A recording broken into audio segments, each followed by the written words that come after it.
Pocos días después de las fiestas de Navidad caí enfermo y fui conducido al hospital militar, situado a una media versta del penal. Era un edificio de un solo piso, vastísimo y pintado de amarillo. Todos los veranos se empleaban numerosos sacos de ocre para enjalbegarlo. En su inmenso patio existen varias dependencias destinadas a oficinas, habitaciones para los médicos, etc. El cuerpo principal del edificio constituía el hospital propiamente dicho. Las salas de este eran numerosas, pero como solo había 2 reservadas para los penados, estaban siempre llenas y a veces era preciso juntar las camas. Ocupaban estas salas del hospital los desgraciados de todas las categorías, desde los arrestados y los condenados por la jurisdicción militar hasta los forzados de la sección militar y los procedentes de las compañías disciplinarias. Triste institución en la que se recogía a los soldados de mala conducta para corregirlos y de la cual salían, sin embargo, al cabo de 1 año o 2, los seres más depravados y los pillos más redomados que sustentan la superficie de la tierra. Los penados que se sentían indispuestos comunicábanlo al suboficial, inscribía éste su nombre en un libro de registro y los enviaba al hospital, con la escolta suficiente para impedir una evasión.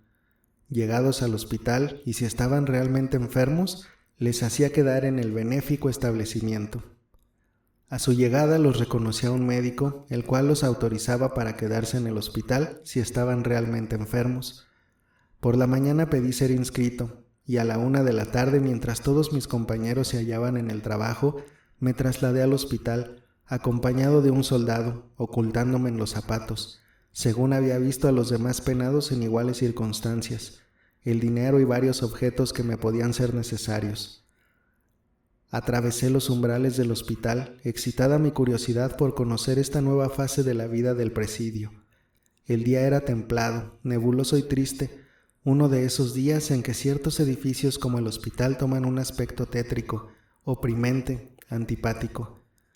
Entré, con el soldado que me acompañaba, en la sala de espera, donde se hallaban otros 2 reclusos, con sus guardianes respectivos, que habían de ser reconocidos por los doctores. Un feldscher pasó por delante de nosotros, mirándonos despreocupadamente y con lento peso anunció nuestra llegada al médico de guardia. Este se presentó enseguida, nos examinó con afabilidad y detenimiento y nos entregó una hoja con nuestros nombres para que fuéramos admitidos en las salas destinadas a los forzados, donde el médico que las tenía a su cuidado había de hacer el diagnóstico de nuestras enfermedades, recibir las medicinas, determinar el régimen alimenticio que debíamos seguir, etc. En repetidas ocasiones había oído hablar a mis compañeros de cadena, agotando el diccionario de los elogios refiriéndose a los médicos. «Son verdaderos padres», me dijeron cuando entré en el hospital, y no me engañaron. Nos despojaron de todas nuestras ropas para que vistiésemos las del establecimiento, calzones anchos, babuchas, gorros de algodón y una bata de un tejido de tupida trama y forrada de tela y de emplastos. La bata estaba horriblemente sucia, pero no tardé en comprender su utilidad. Nos condujeron a una de las salas de los penados, situadas al final de un corredor de altas bóvedas y bien aireado. La limpieza exterior nada dejaba que desear, todo brillaba como patenas, o a lo menos así me lo parecía, recordando la horrible suciedad del penal. Los 2 detenidos que me acompañaban penetraron en la sala de la izquierda y yo fui introducido en la situada a la derecha del corredor. Por delante de la puerta, cerrada con grandes cerrojos y candados, paseaba un centinela fusil al hombro y bayoneta calada. El sargento de guardia del hospital le ordenó que me dejase libre el paso y al punto me encontré en una sala larga y estrecha en la que había dispuestas 22 camas, 3 o 4 de ellas desocupadas aún. Las camas estaban pintadas de verde, eran de madera y sin duda las chinches habían tomado posesión de ellas antes que los enfermos. Me señalaron una, colocada en un rincón junto a la ventana. Enfermos graves que no pudiesen abandonar el lecho había muy pocos. En su mayoría mis nuevos compañeros eran convalecientes o padecían ligeras dolencias y mientras unos se hallaban tendidos negligentemente en sus camas, otros paseaban a lo largo de la sala por el centro de ella. El aire era pesado, sofocante, impregnado del olor peculiar de los hospitales y de otras emanaciones más ingratas aún al olfato que las medicinas, a pesar de que la estufa funcionaba día y noche. Levanté las ropas de mi cama y no quedé muy satisfecho de la limpieza de las sábanas ni de la colcha de algodón.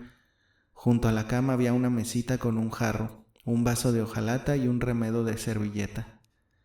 Sobre la mesita había también una alacenita en la que el enfermo que tuviese la costumbre de tomarlo podía guardar los utensilios del té y un recipiente de madera para el kvass. Pero los enfermos que se podían permitir estas gollerías eran pocos. Las pipas y las bolsas del tabaco, puesto que todos los reclusos fumaban, aun los enfermos del pecho, las ocultaban entre los colchones. Ni el médico ni los vigilantes ordenaban ni hacían jamás registros, y si sorprendían a alguno con la pipa en la boca, volvían la cabeza hacia otro lado para darle tiempo a ocultarla. Por otra parte, los enfermos eran prudentísimos y fumaban siempre detrás de las estufas y raras veces en la cama, y aun estas de noche. Era la primera vez en mi vida que había entrado en un hospital en concepto de enfermo, y por consiguiente todo lo que me rodeaba resultaba nuevo para mí. Observé que mi llegada excitó la curiosidad del general y que me miraban descaradamente con ese ligero aire de superioridad de que hacen alarde ante un novato o un infelizote los habitués de las salas de audiencias y de juzgados.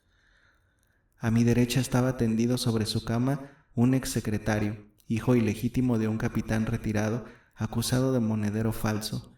No estaba enfermo, pero aseguraba a los médicos que tenía una aneurisma y se dio tal maña para persuadirlos que se libró de los trabajos forzados y del castigo corporal a que había sido condenado. Al cabo de 1 año fue recluido en un asilo de Tecca. Era un joven de 28 años, vigoroso, de mediana estatura, avispado, más enredador que un abogado, inteligente y de finos modales, pero presuntuoso hasta lo inconcebible. Convencido de que no existía en el mundo un hombre más honrado que él, no se creyó nunca culpable, y en esta persuasión vivió y exhaló su último suspiro. Este fue el primero que me dirigió la palabra, interrogándome con curiosidad. Naturalmente, lo primero que me dijo fue que era hijo de un capitán, pues gustaba de que le tuviesen por gentil hombre. Inmediatamente se me acercó un enfermo de las compañías disciplinarias con el único objeto de decirme que conocía muchos nobles deportados, y para convencerme me citó algunos por sus nombres y apellidos, pero bastaba fijarse en su cara para no dudar de que mentía desvergonzadamente. Se llamaba Chekúnov, y me bailaba en derredor porque suponía que mi bolsa estaba bien repleta. En cuanto vio sobre mi mesita un cartucho de té y otro de azúcar, se brindó espontáneamente a hervir el agua y facilitarme una tetera. Mtisky habíame prometido que me enviaría la mía al día siguiente por conducto de uno de los reclusos que trabajaban en el penal, pero Chekúnov no consintió que esperase, y al punto se procuró los utensilios necesarios para hacer la infusión, y aquella misma tarde pude tomar mis acostumbradas tazas de té. El celo extremado que por servirme mostraba le valió las burlas punzantes de los demás enfermos y sobre todo del tuberculoso Ustiantsev, el soldado que para subtraerse al castigo de la flagelación ingirió 1 litro de aguardiente con polvo de tabaco, acarreándose así la tisis que en breve tiempo le llevó al sepulcro. Ustiantsev no había despegado los labios desde que yo entré en la sala y permanecía recostado en su cama respirando con dificultad, pero sin dejar de examinarme de pies a cabeza con aire desdeñoso y siguiendo con la mirada todos los movimientos de Chekúnov, cuya servidumbre le irritaba. Su gravedad extraordinaria hacía cómica la indignación que se había apoderado de él. Finalmente no pudo contenerse más y exclamó con voz entrecortada y débil, porque sus días estaban ya contados: «Miren ustedes qué satisfecho está ese lacayo porque ha encontrado amo». Chekúnov se volvió rápidamente. «¿A quién llamas lacayo?», le preguntó con acento despreciativo. «Aquí no se puede dar ese nombre nada más que a ti», repuso Ustiantsev con aire de superioridad, como si tuviera el derecho de mandar a Chekúnov y la obligación de obedecerle. «¿Que yo soy un lacayo?» «Sí, tú. ¿Eso te sorprende? Tendría gracia que trataras de negarlo». «¿Y a ti qué te importa? ¿No ves que estos señores están acostumbrados a que se lo hagan todos sus criados y sin ellos no saben valerse? ¿Y por qué no he de servirle yo? Mejor harías en callarte, cara de perro». «¿Yo, cara de perro?» «U hocico de mastín, como mejor te acomode. Mira quién habla, pero si a ti te han enviado a presidio por feo». Y tú vas a reventar de tonto, y ojalá sea pronto. De veras, pero a lo menos moriré sin haberme rebajado ante ningún hombre. El hijo de mi madre no... Un acceso de tos violentísimo le impidió continuar. El desdichado esputaba sangre, y no pudiendo hablar, agitaba la mano con gesto amenazador, aunque Chekунov le había vuelto las espaldas encogiéndose desdeñosamente de hombros. No era la aversión que le inspiraba a Chekунov, sino el odio que sentía hacia mí lo que encolerizaba al pobre tísico. No le hubiera podido ocurrir la idea de enojarse con Chekунov ni de despreciarle porque me sirviese, pues aquel sabía perfectamente que no lo hacía por mi cara bonita, sino por mi dinero. Lo que le exasperaba hasta el delirio era que yo, a pesar de ser un recluso cargado de cadenas, continuaba siendo un señor que podía permitirme el lujo de tomar té y tener un criado. Sin embargo, yo no deseaba ni buscaba sirvientes. Realmente yo procuraba hacer por mí mismo todo lo que necesitaba, con objeto de no parecer melindroso ni darme aires de gran señor. No obstante, a despecho de esta mi resolución en la que entraba de por mucho mi amor propio, veíame siempre asediado por personas serviciales y complacientes que acababan por dominarme. De tal modo que más bien era yo su servidor, aunque a los ojos de todos pasara por un señor que no podía prescindir de criados y gustaba de darme importancia. Esto me desesperaba. Ustyancef padecía del pecho y por eso era irascible. Los demás enfermos se limitaban a mirarme con indiferencia no exenta de desprecio. Verdad es que todos estaban a la sazón preocupados por un hecho que ahora acude a mi memoria. Escuchando sus conversaciones, vine en conocimiento de que aquella misma noche habían de conducir a nuestra sala un forzado que en aquellos momentos debía estar sufriendo el castigo de las varas, y los enfermos esperaban con cierta ansiedad a su nuevo camarada, aunque se decía que la pena era suave, 500 varazos. Examiné rápidamente con la mirada a los enfermos y observé que casi todos padecían el escorbuto o afecciones a los ojos, enfermedades muy comunes en aquel país. Otros eran tísicos o anémicos, y como no existían salas para evitar contagios, los reclusos enfermos estaban en contacto con los sanos en la misma sala. Existían en efecto forzados sanos de cuerpo que iban al hospital con el único objeto de tener algunos días de descanso. Los médicos los admitían por compasión cuando había camas disponibles. La vida de los cuerpos de guardia y del presidio era tan dura en comparación con la del hospital que muchos preferían meterse en cama a pesar del aire sofocante y de la absoluta prohibición de salir de la sala. Casi todos los aficionados a este género de vida pertenecían a las compañías disciplinarias. Examiné también con curiosidad a mis nuevos compañeros. Uno de ellos, especialmente, atrajo mi atención. Estaba tísico y casi moribundo. Su cama estaba algo separada de la de Ustyancef y frente a la mía. Se llamaba Mijailov. Le había visto 2 semanas antes en el penal y ya me pareció que estaba muy grave. Hubiera debido ponerse en cura mucho tiempo antes, pero se burlaba de su enfermedad, y hasta las fiestas de Navidad no ingresó en el hospital, donde murió 3 semanas después de tisis galopante. En la cama contigua yacía un soldado del disciplinario, un viejo mal encarado, repulsivo. Recuerdo a este anciano porque me causó impresión a primera vista y fue el que me inició en las particularidades de la sala de reclusos. Tenía un fortísimo resfriado de cabeza y estornudaba cada momento. Estornudó durante una semana entera, aún en el sueño, 5 o 6 veces seguidas, repitiendo invariablemente: «Dios mío, qué castigo». Sentado en la cama se tapaba ávidamente la nariz con rapé para estornudar más fuerte y con mayor regularidad, y hacíalo sobre un pañuelo de su propiedad, grande y a cuadros y de color de chocolate a fuerza del uso que se hacía de él. Cada vez que estornudaba, miraba cuidadosamente lo que había salido de su nariz pequeña y remangaba y limpiaba aquel en la bata. Hacía esto porque el pañuelo era suyo y precisaba mirar que el continuo lavado no lo estropease, mientras que la bata se la endosaría a otro enfermo sin pasar previamente por la lejía. Nuestro pueblo bajo no es muy escrupuloso en esto, pero en cuanto a mí, sentí revolvérseme el estómago al ver las asquerosas operaciones de aquel viejo y me puse a examinar con curiosidad y repugnancia la bata que me habían entregado y preferibles hablar de otra cosa.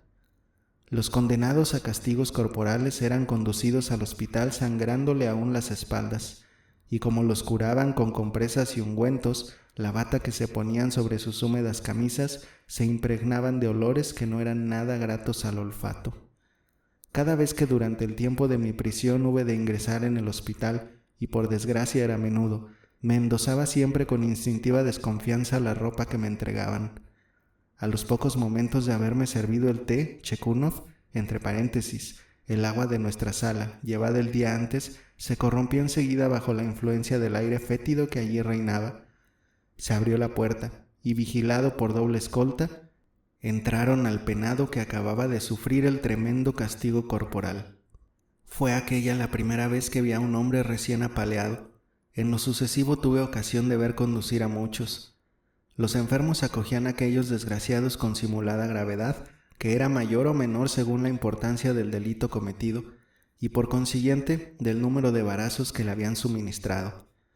Los condenados que habían sido apaleados cruelmente y tenían reputación de terribles bandidos, gozaban de un respeto y consideración de que no eran merecedores un desertor o un simple recluta como el que acababa de entrar. No obstante, en ambos casos se manifestaba una simpatía especial. Absteníanse todos de hacer observaciones mortificantes, se cuidaba al desgraciado con solicitud y se le ayudaba a hacerse la cura, en caso de que se la supiera hacer por sí mismo. Los mismos practicantes sabían que ponían a los pacientes en manos hábiles y ejercitadas y no tenían por qué preocuparse. La cura principal consistía en aplicarles muy a menudo en las espaldas paños empapados en agua fría, lavar cuidadosamente las heridas y extraer las astillas que se hubieran clavado al romperse las varas. Esta última operación era en extremo dolorosa para los pacientes, sin embargo, la soportaban sin exhalar un quejido, con un estoicismo asombroso. Únicamente se echa de ver que sus sufrimientos son atroces observado su rostro demudado, sus ojos medio salidos de las órbitas, sus labios temblorosos y sus dientes apretados y la espuma sanguinolenta que sale de sus bocas. El soldado que habían conducido tenía 23 años, era musculoso, apuesto, bien formado, de elevada estatura y tez morena. Sus espaldas desnudas ostentaban huellas imborrables del castigo que acababa de sufrir, y todo su cuerpo abrasado por la fiebre temblaba bajo la empapada sábana en que le habían envuelto. Durante cerca de 1 hora no hizo más que pasear de arriba a abajo por la sala. Le miré el rostro, parecía que no pensaba en nada. Sus ojos, de expresión salvaje, no se detenían en ningún objeto ni en ninguna persona. No obstante, creí que miró con avidez la humeante taza de té que había sobre mi mesa, y como el desgraciado temblaba de pies a cabeza y le castañeteaban los dientes, le dije que podía bebérsela si gustaba. Al oír mi invitación se volvió rápidamente, acercóse a la mesita, tomó la taza y sin ponerle azúcar ni probar antes la temperatura del líquido, lo apuró sin pestañear, esforzándose por no mirarme. Cuando hubo bebido, dejó la taza en silencio, sin hacerme siquiera un ademán con la cabeza y reanudó su paseo. Evidentemente le atormentaba la idea de tener que hablarme y darme las gracias. En cuanto a los detenidos, se abstuvieron de interrogarle. Después de haberle aplicado las compresas, no se ocuparon de él, pensando sin duda que era mejor dejarlo tranquilo y no fastidiarle con preguntas ni demostraciones de compasión. El soldado parecía satisfecho de la conducta de sus compañeros. Caía la noche. Encendieron el farol y los enfermos que las tenían, sus bujías. El médico hizo su postrera visita aquel día. El suboficial de guardia contó los enfermos y cerró la puerta, después de hacer entrar un enorme zambullo que no habían de retirar hasta la mañana siguiente. Esta transgresión de las más elementales leyes de la higiene me sorprendió sobremanera, pero así lo había establecido la costumbre. De día no se dejaba salir a los enfermos más que 1 minuto, de noche no había ni qué pensar en ello. El hospital de los forzados no se parecía en nada a los hospitales ordinarios. También allí era un recluso y sufría el castigo a que había sido condenado. Ignoro quién estableció esta regla, pero sé que era completamente inútil y que jamás se manifestó de un modo tan evidente el formalismo absurdo y pedante. Esta regla no fue impuesta por los médicos, pues, lo repito, los reclusos no tenían más que elogios para ellos, a quienes miraban y respetaban como a padres cariñosos.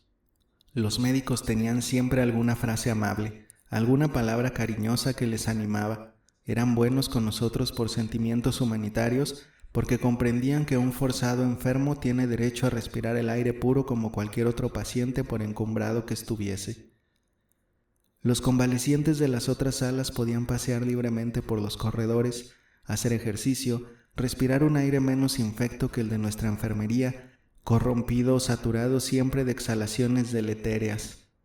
Durante varios años otro hecho inexplicable me atormentó como un problema insoluble del que todavía no he podido hallar la solución. Me refiero a las cadenas de las que no libran a ningún enfermo por grave que sea su estado. Los tísicos expiran con los grillos en los pies. Todos, empero, están habituados a esto y lo admiten como un hecho natural, inevitable.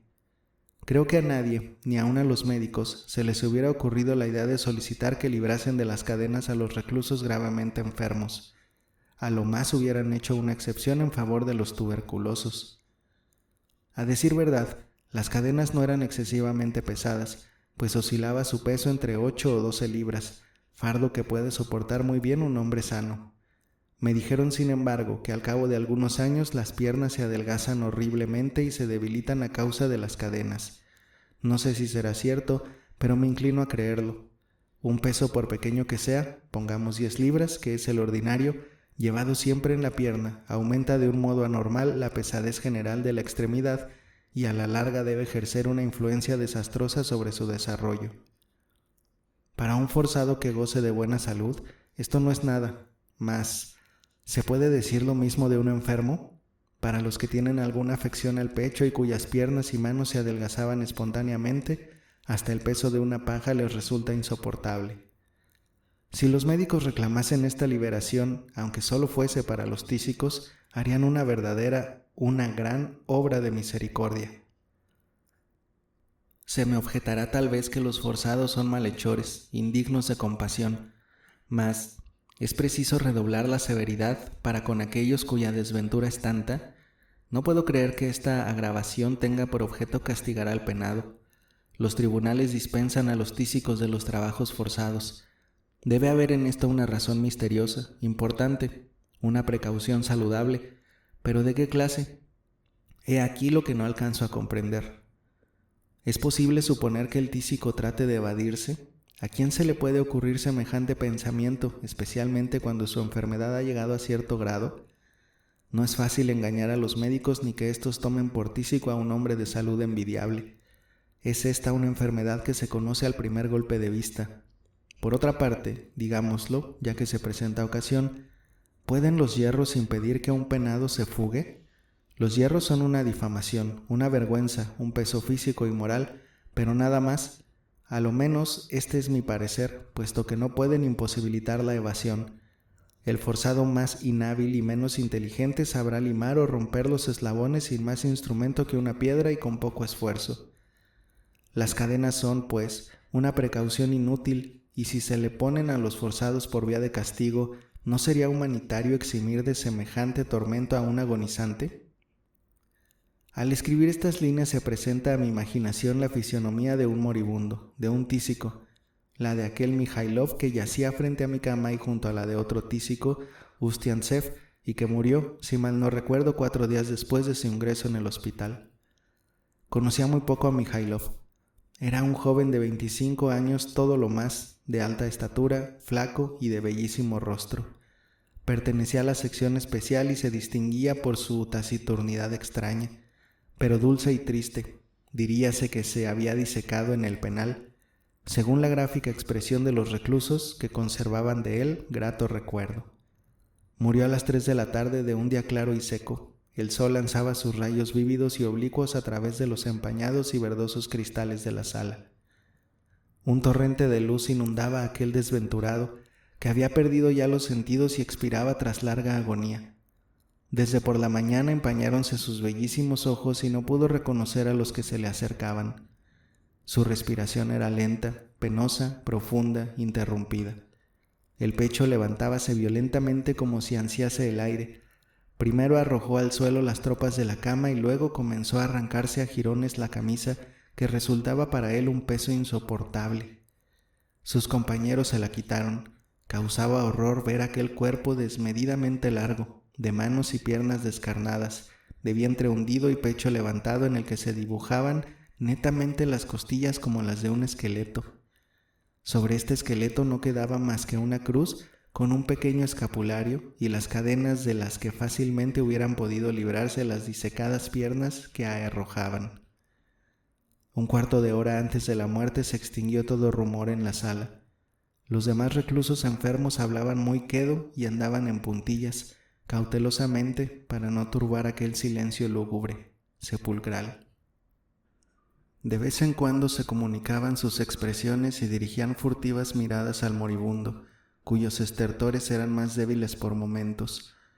Finalmente, con mano temblorosa e insegura tocó la cruz que tenía sobre el pecho e hizo ademán de desprendérsela. También le pesaba, le oprimía. Se la quitaron y 10 minutos después era cadáver el infeliz forzado. Inmediatamente dieron sus compañeros unos golpecitos en la puerta para comunicar el hecho al centinela y al punto entró un vigilante que miró con aire distraído al difunto y fue a llamar al practicante. Era este un joven, demasiado pagado quizá de sí mismo, pero muy simpático. Vino enseguida, se acercó al cadáver, turbando con el ruido de sus pasos fuertes y ligeros el silencio reinante en la sala. Le pulsó con aire desenvuelto que parecía haber tomado para aquella circunstancia, hizo un gesto con la mano y salió. Sin pérdida de momento se dio parte a las autoridades para que se llenasen las formalidades de rigor en estos casos, y mientras llegaban los empleados del hospital, uno de los reclusos dijo en voz baja que era preciso cerrarle los ojos al difunto. Otro, siguiendo este consejo, se acercó en silencio a Mijailov. Le cerró los ojos y al ver en la almohada la crucecita que le habían quitado, tomóla reverentemente, la besó y se la puso de nuevo sobre el pecho. La cara del muerto se osificaba. Un rayo de luz blanco temblequeaba sobre ella, haciendo brillar 2 hileras de dientes a través de los labios exangües. El suboficial de guardia llegó, al fin, acompañado de 2 soldados y avanzó a pasos lentos hacia el lecho mortuorio, examinando de reojo a los penados que le miraban con aspecto triste. A 2 pasos del cadáver se detuvo bruscamente con visible turbación. Aquel cuerpo desnudo y disecado, cargado de cadenas, le impresionó hondamente, y aunque a ello no estuviese obligado, se descubrió haciéndose la señal de la cruz. Tenía el rostro severo y la cabeza entrecana. Era un soldado que contaba muchos años de servicio. A su lado estaba Chekунov, de cabellos grises como él, que le miraba fijamente siguiendo todos sus movimientos con extraña atención. Sus miradas se cruzaron y observé que le temblaba a Chekунov el labio superior. El viejo forzado se lo mordió, rechinó los dientes e indicando al cadáver con un movimiento de cabeza, exclamó: «También él tenía madre». Estas palabras me llegaron al alma. ¿Por qué se le había ocurrido y exteriorizado de esa manera? El cadáver fue levantado junto con su jergón, crujió la paja de maíz y las cadenas tocaron el suelo produciendo un ruido seco. Las recogieron, echándolas sobre el cuerpo del difunto, y desapareció la fúnebre comitiva. Al punto se rompió el silencio y todos se pusieron a hablar en alta voz. No obstante, oí la voz del suboficial que, en llegando al corredor, gritó a un soldado que fuese en busca del cerrajero. Había llegado la hora de quitar las cadenas al muerto.